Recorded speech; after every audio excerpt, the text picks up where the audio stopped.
भारतीय प्रशासन की मुख्य विशेषताएं। संविधान पर आधारित प्रशासन। भारतीय प्रशासन का आधार संविधान है, जिसमें नियम, अधिकार और कर्तव्य तय किए गए हैं। दूसरा, संघात्मक व्यवस्था। भारत में 2 स्तर का शासन है, केंद्र और राज्य दोनों के अपने अपने कार्य क्षेत्र हैं।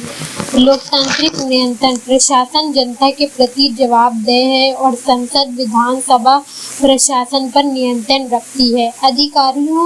अधिकारों का पृथक्करण। कार्यपालिका, विधायिका और न्यायपालिका 3 स्वतंत्र अंग हैं। सार्वजनिक सेवा व्यवस्था। भारतीय प्रशासन में अखिल भारतीय सेवा, IAS, IPS आदि केंद्रीय और राज्य सेवाएं कार्यरत हैं। राजनीतिक और प्रशासनिक नेतृत्व का मिश्रण। मंत्रीगण नीति बताते हैं और अधिकारी IAS आदि उसे लागू करते हैं।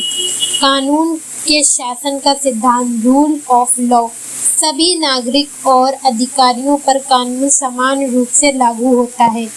विकेंद्रीकरण। पंचायती राज और नगरीय निकायों के मध्य से स्थानीय स्तर पर भी प्रशासनिक अधिकार दिए गए हैं। अब सचिवालय प्रशासन। सचिवालय केंद्र या राज्य सरकार का मुख्य कार्यालय होता है। सचिवालय केंद्र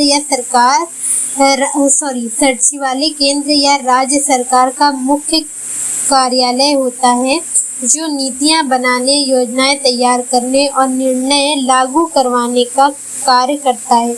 इसमें विभाग, मिनिस्ट्रीज और मंत्रालय, डिपार्टमेंट्स दोनों शामिल हैं। कैबिनेट सचिवालय।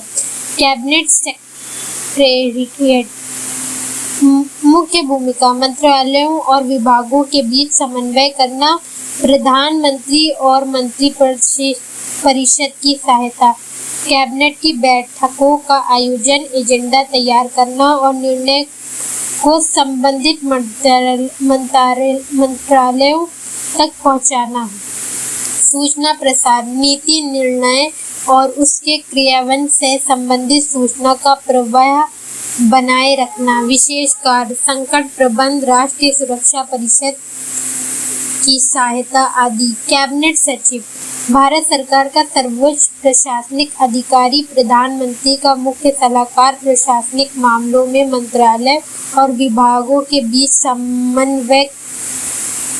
मुख्य भूमिका। नीति निर्माण में सहायता, सरकार के कार्यों की निगरानी, प्रशासनिक सुधारों को लागू करना। कार्यकाल आमतौर 2 वर्ष, लेकिन बढ़ाया जा सकता है। प्रधानमंत्री कार्यालय PMO, प्राइम मिनिस्टर, प्रधानमंत्री की सहायता करने वाला कार्यालय। नीतियों की योजना, समन्वय और निगरानी में सक्रिय भूमिका। महत्वपूर्ण विभागों से सूचना प्राप्त कर प्रधानमंत्री को सलाह देना। राष्ट्रीय महत्व के मामलों पर विशेष ध्यान देना।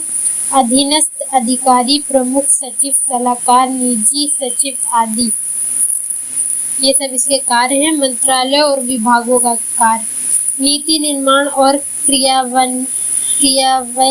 मंत्रालय नीति बनाते हैं और विभाग उसको लागू करते हैं। मंत्री नीति का निर्धारण करते हैं। सचिव नीति को लागू करवाता है और प्रशासनिक व्यवस्था को संभालता है। समन्वय और परामर्श। मंत्रालय विभिन्न विभागों के साथ मिलकर समन्वय बनाए रखते हैं।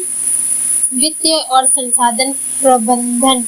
मंत्रालय विभाग अपने बजट का प्रबंध करते हैं। जनता से संवाद, शिकायत निवारण, जन कल्याण योजनाएं, लोक सेवा वितरण आदि कार्य।